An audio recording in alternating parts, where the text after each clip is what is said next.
Hi hello my dear friends, నేను మీ జోజు బాబు. ఈరోజు మనం ఒక కొత్త సెక్షన్తో మేము ఎందుకు వచ్చాను.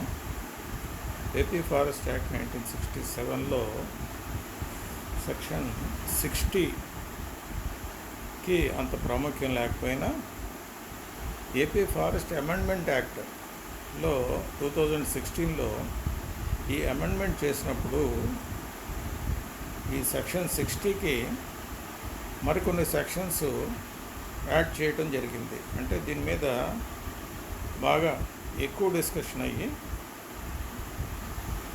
కొన్ని సెక్షన్స్ అంటే సెక్షన్ 60A దగ్గర నుంచి 60U వరకు సెక్షన్స్ యాడ్ అయినాయి. ఇంత లెంగ్తీ డిస్కషన్ జరిగింది. కారణం ఏంటంటే prohibition of holding illegally acquired property and forfeiture of the such property. అంటే ఇల్లీగల్గా ప్రాపర్టీ ఎక్వైర్ చేయటం, ఫారెస్ట్ ప్రాపర్టీ ఎక్వైర్ చేయటం అనేది పూర్వం రోజుల్లో అంత లేదు. కానీ రాను రాను అటవీ సంపద మీద ఎక్కువ మంది కళ్ళు పడి అది ఇల్లీగల్గా ఎక్వైర్ చేయాలన్న ఉద్దేశం వచ్చి ఆ రకంగా ప్రాపర్టీని ఎక్వైర్ చేయటం. For example mines.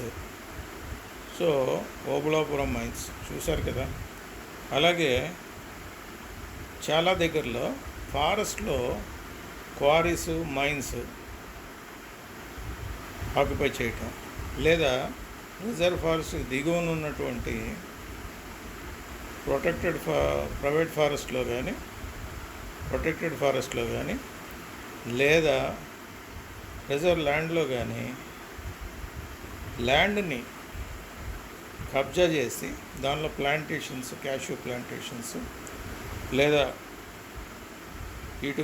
సున్నపు బట్టీలు లేదా బొగ్గు బట్టీలు పెట్టుకోవటం, లేదా వాళ్ళ సొంత వ్యవసాయం చేసుకోవటం లాంటివి ఎక్కువైపోయినాయి. అలాగే చాలా వరకు ట్రస్టులు ఏర్పడి ఈ ప్రాపర్టీస్ అన్నిటిని మెయింటైన్ చేయడానికి ఒక ట్రస్ట్, ఆ ట్రస్ట్ తరపున ఉన్నటువంటి వాళ్ళు ఇల్లీగల్ ప్రాపర్టీని అనుభవించటం, తరతరాలుగా వాటిని ట్రాన్స్ఫర్ చేసుకోవటం, లేదా దానాలు చేయటం, లేదా ఎవరైనా దానం ఇచ్చినటువంటి ఇల్లీగల్ ప్రాపర్టీని trust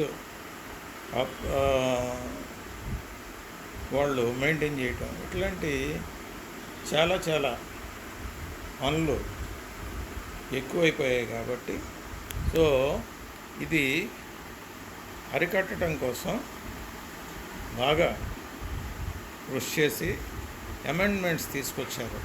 so thanks for the state government for bringing such amendments.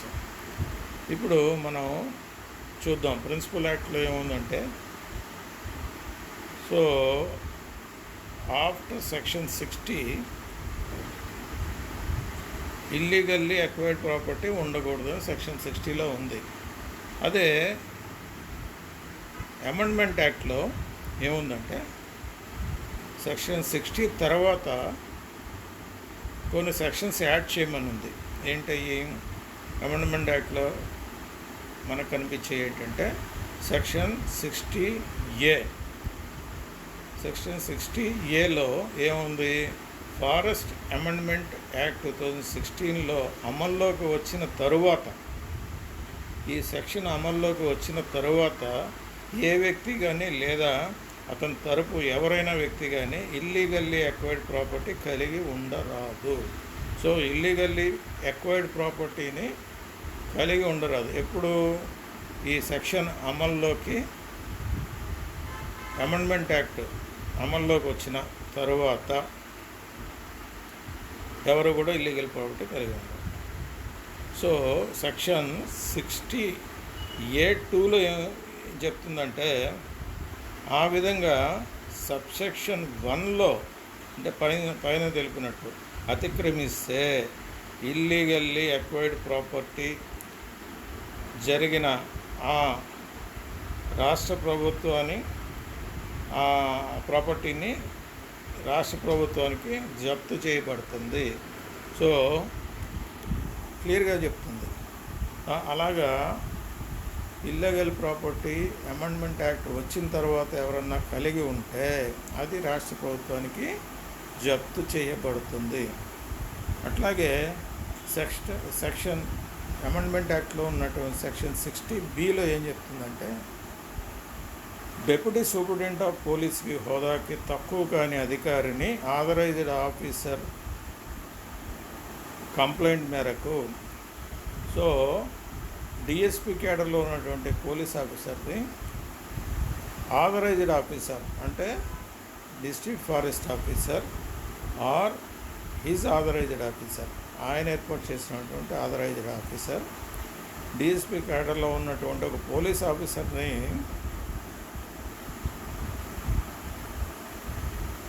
Appoint చేస్తారు. అలా అపాయింట్ చేసిన వ్యక్తి ఏం చేయాలంటే, ఆథరైజ్డ్ ఆఫీసర్ ఇన్స్ట్రక్షన్స్ మేరకు ఇల్లీగల్లీ అక్వైర్డ్ ప్రాపర్టీ కలిగినటువంటి వ్యక్తిపై కేసు నమోదు చేసి అన్ని చర్యలు చేపట్టవలెను.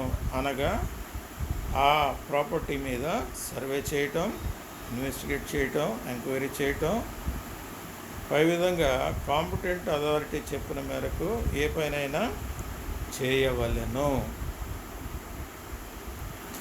అలాగే సెక్షన్ 60Cలో ఎవరైనా ఆథరైజ్డ్ ఆఫీసర్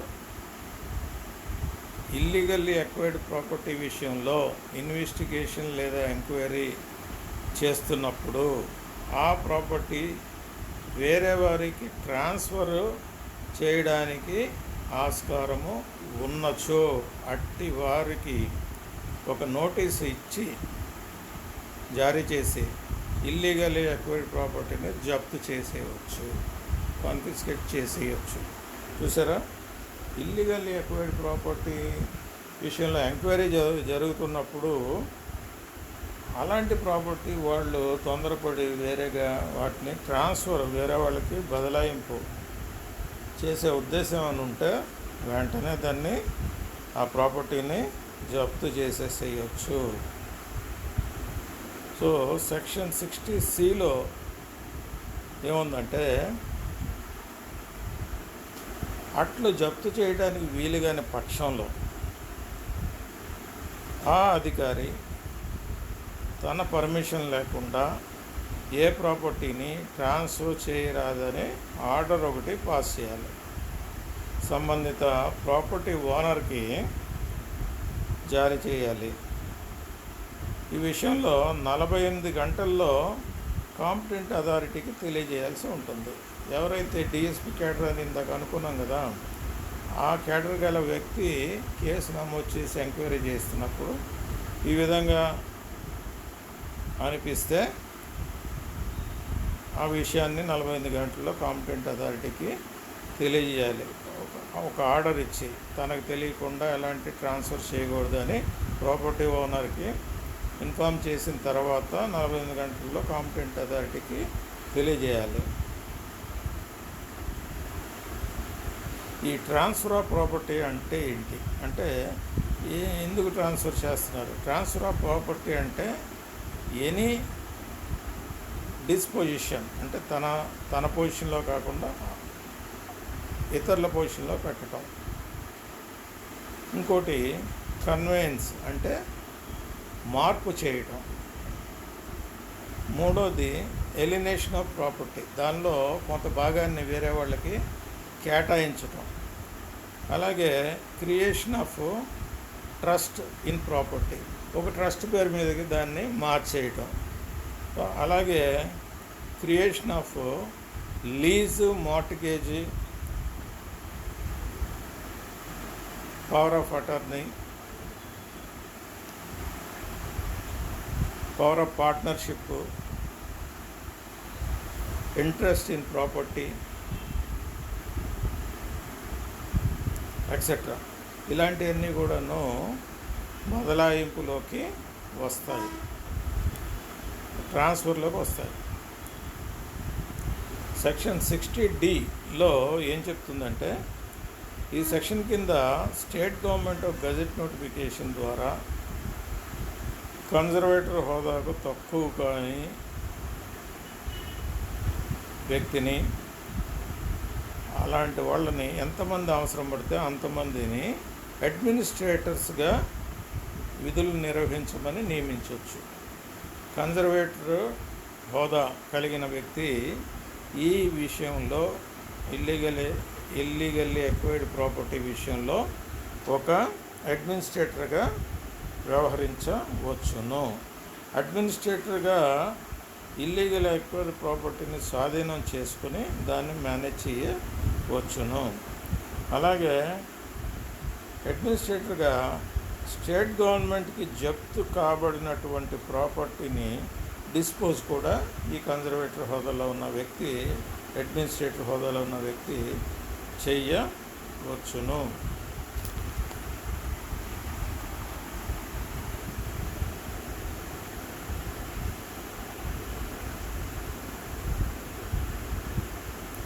అలాగే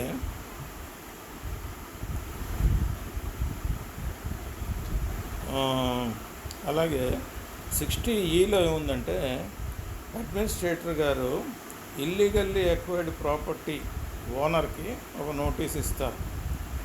ఆ నోటీస్ ఇచ్చిన 30 రోజుల్లోపు ఆ ప్రాపర్టీ పూర్తిగా లేదా కొంత భాగం తనకు ఎలా వచ్చిందనేది తెలపవలసిన ఉంటుంది.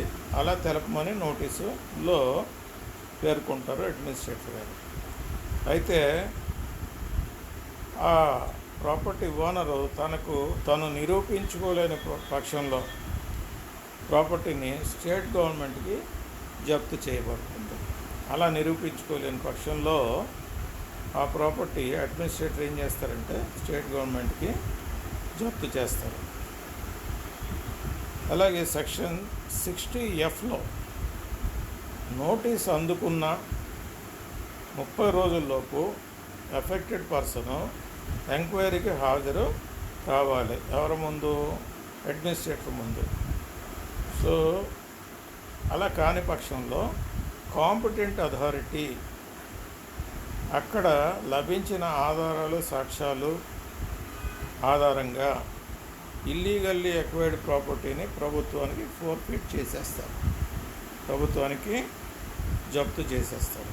సో ఇది 30 రోజుల్లోపు ఎంక్వైరీకి హాజరు కాని పక్షంలో ఎఫెక్టెడ్ పర్సన్.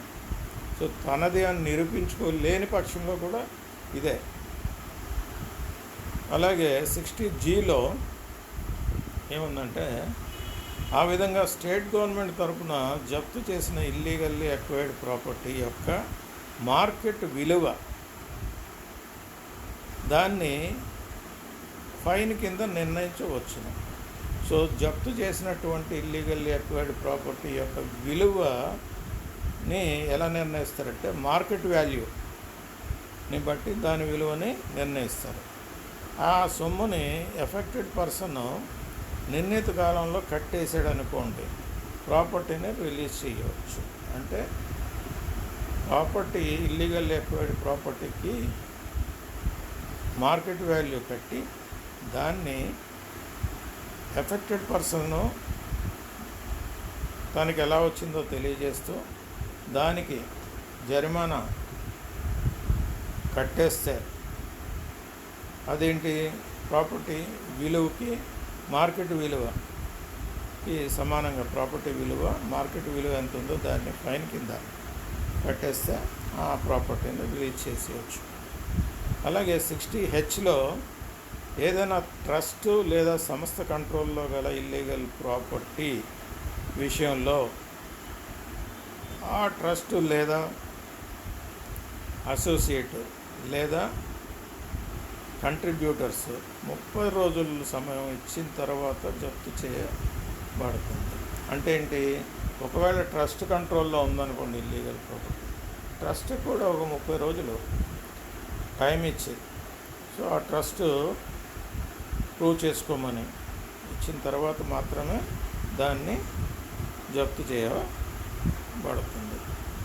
సో 60(i)లో ఏముందంటే, ఏదైనా ట్రస్ట్ కానీ సంస్థ కానీ ఇల్లీగల్ ఎక్వైర్డ్ ప్రాపర్టీ ట్రాన్స్ఫర్ అయినప్పుడు అది ఇల్లీగల్ అని రుజువు అయిన తరువాత కాంపిటెంట్ అథారిటీ ఆ ప్రాపర్టీని గవర్నమెంట్కి ఫోర్ఫిట్ చేయవచ్చును. సో ఆ ప్రాపర్టీ ఏదైతే ఉందో ఇల్లీగల్లీ ఎక్వైర్డ్ ప్రాపర్టీ ట్రాన్స్ఫర్ అయినప్పుడు అది ఇల్లీగల్ అని రుజువు అయిన తర్వాత, సో ట్రాన్స్ఫర్ అయినప్పుడు ఈ ప్రాపర్టీ ఇల్లీగల్ అని గవర్నమెంట్ నిర్ణయిస్తే, బయటపడితే దాన్ని కాంపిటెంట్ అథారిటీ ఏం చేస్తారంటే గవర్నమెంట్కి ఫోర్ఫిట్ చేసేస్తారు.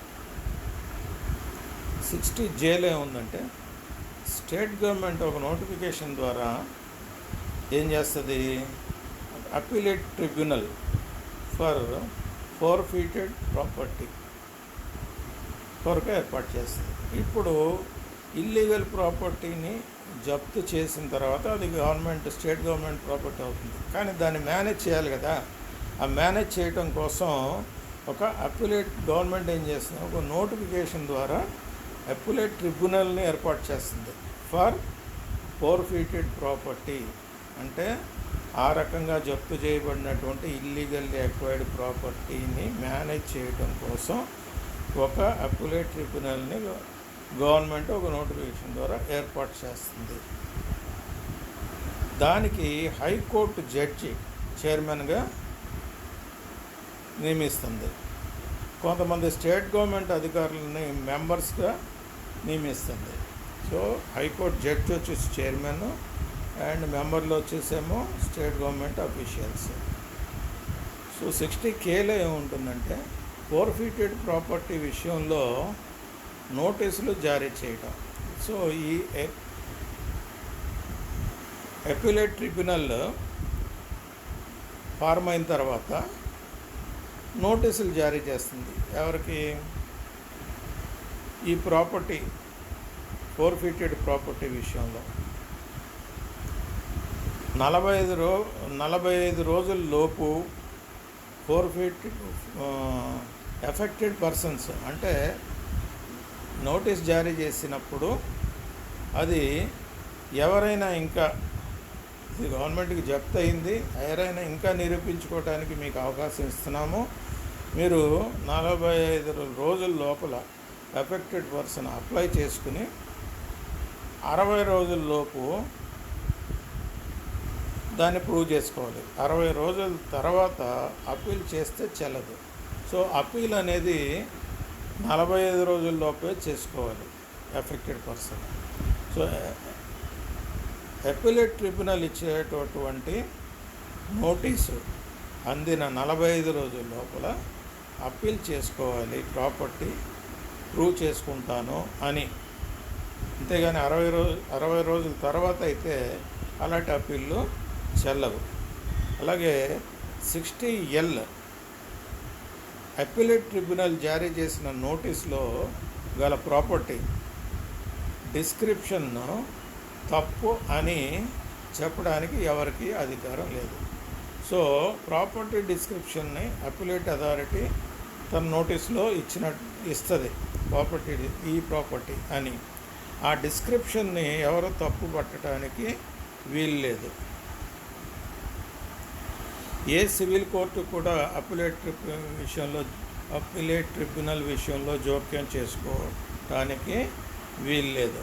ఏ సివిల్ కోర్టుకు కూడా సెక్షన్ 60(m) ప్రకారం అప్పీలేట్ ట్రిబ్యునల్ విషయంలో జోక్యం చేసుకోవడానికి వీలు లేదు. అలాగే సెక్షన్ Nలో, ఈ సెక్షన్ కింద అప్పిలేట్ ట్రిబ్యునల్కు సివిల్ కోర్టు అధికారాలు ఉన్నాయి. ఈ సివిల్ కోర్టుకి ఏం అధికారాలు ఉంటాయో అప్పిలేట్ ట్రిబ్యునల్కి కూడా అవే అధికారాలు ఉన్నాయి. సో ఈ అప్పిలేట్ ట్రిబ్యునల్కి ఉన్న అధికారాలు ఏంటంటే, సివిల్ కోర్టు అధికారాలు ఏముంటాయంటే సమనింగ్ చేయటం, అంటే సమన్స్ జారీ చేయటం ముద్దాయిలకి, అలాగే ప్రొడక్షన్ ఆఫ్ డాక్యుమెంట్స్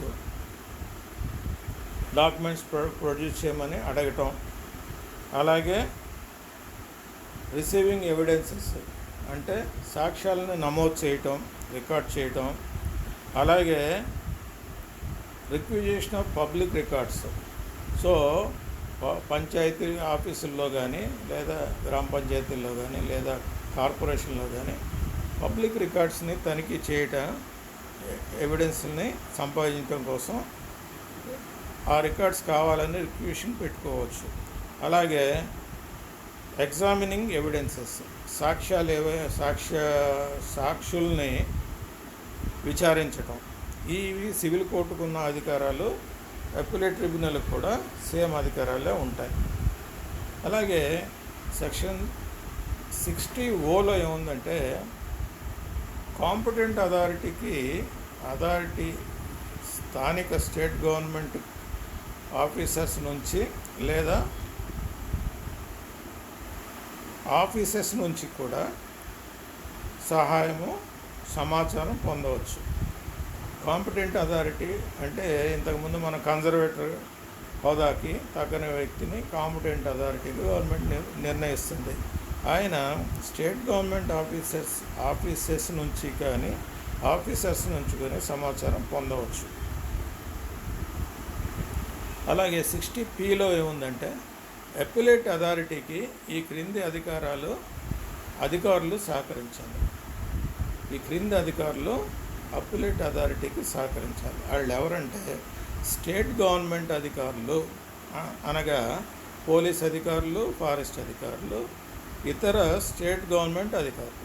వీళ్ళు స్టేట్ గవర్నమెంట్ నుంచి ఎవరినైతే అప్పిలేట్ అథారిటీ అడుగుతుందో వాళ్ళు సహకరించాలి స్టేట్ గవర్నమెంట్కి. అలాగే సెంట్రల్ గవర్నమెంట్ అధికారులను కూడా వారి సహాయం కూడా అడుగుతుంది. ఆ సెంట్రల్ గవర్నమెంట్ అధికారులు ఏంటంటే,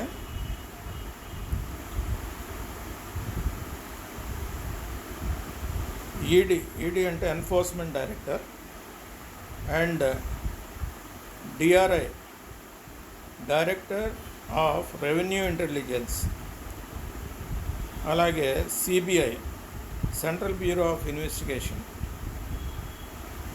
వీళ్ళు వారి సహకారాన్ని కూడా అంటే స్టేట్ గవర్నమెంట్ మరియు సెంట్రల్ గవర్నమెంట్ అధికారుల యొక్క సహకారాన్ని అప్పిలేట్ ట్రిబ్యునల్ తీసుకొనవచ్చును.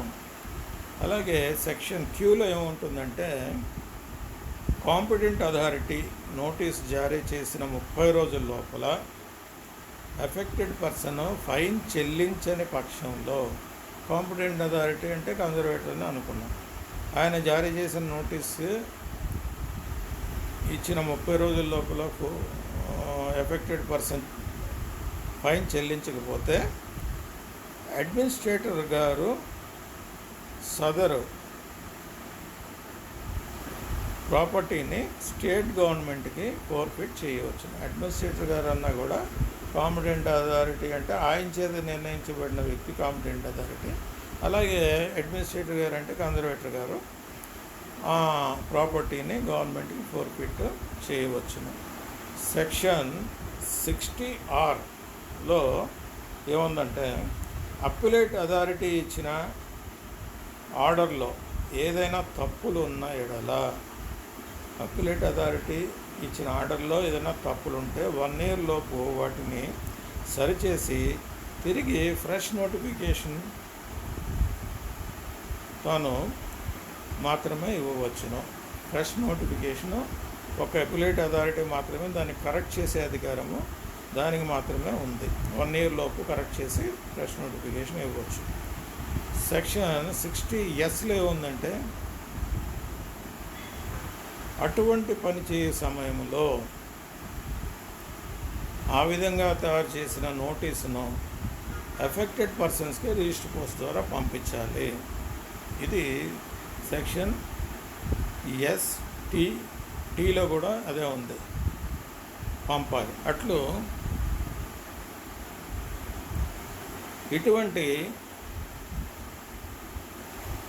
వీలు పడిన పక్షంలో ఏం చేస్తుంది, అందరికీ కనిపించే విధంగా ఒక చోట దాన్ని అతికించాలి, కనిపించేటట్టుగా అక్కడ డిస్ప్లే చేయాలి. ఓకే. అయితే ఇక లాస్ట్ ఏంటంటే సెక్షన్ 60U. ఈ విధంగా ఇల్లీగల్లీ అక్వైర్డ్ ప్రాపర్టీ విషయంలో నేరం చేసిన ముద్దాయికి 5 సంవత్సరాల జైలు శిక్ష లేదా 50,000 రూపాయల జరిమానా విధించవచ్చును. ఇది punishment of AP forest amendment act 2016 కింద ఇల్లీగల్లీ అక్వైర్డ్ ప్రాపర్టీ విషయంలో నేరం ముద్దాయికి విధించాల్సిన పనిష్మెంట్ శిక్ష ఏంటంటే 5 సంవత్సరాల జైలు శిక్ష లేదా 50,000 రూపాయల జరిమానా విధించవచ్చును. సో ఏపీ ఫారెస్ట్ యాక్ట్ 1967లో ఈ ప్రస్తావన లేదు. ఏంటి, ఇల్లీగల్లీ అక్వైర్డ్ ప్రాపర్టీ అనే విషయం లేదు, దానికి ఇన్ని రూల్స్, ఇన్ని వ్యవహారాలు లేవు. ఏపీ ఫారెస్ట్ అమెండ్మెంట్ యాక్ట్ 2016 అమల్లోకి వచ్చిన తరువాత మాత్రమే ఈ ఇల్లీగల్లీ అక్వైర్డ్ ప్రాపర్టీ విషయంలో ఇన్ని రూల్స్ తీసుకురావడం జరిగింది. దీని మీద గట్టిగా ప్రస్తుతం ఉన్న పరిస్థితుల్లో ప్రాపర్టీ విషయంలో గట్టిగా చర్యలు తీసుకోవడానికి ఈ అమెండ్మెంట్ చాలా చాలా చాలా ఉపయోగపడుతుంది. కాబట్టి మీరు అందరూ గ్రహించి సెక్షన్ 60లో ఉన్నటువంటి ఏ దగ్గర నుంచి యూ వరకు మీరు గుర్తుపెట్టుకుంటే ఎప్పుడైనా ఇల్లీగల్ ప్రాపర్టీ విషయంలో సర్వే చేయాల్సి వచ్చినా లేదా ఆ ప్రాపర్టీని గుర్తించాల్సి వచ్చినా మీకు ఈ సెక్షన్ బాగా ఉపయోగపడుతుంది. Okay friends, thank you for listening to me. మనం మళ్ళీ ఇంకొక కొత్త సబ్జెక్ట్తో లేదా కొత్త సెక్షన్తో మళ్ళీ మీ ముందుకు వస్తాను. Thank you for listening to me. Bye.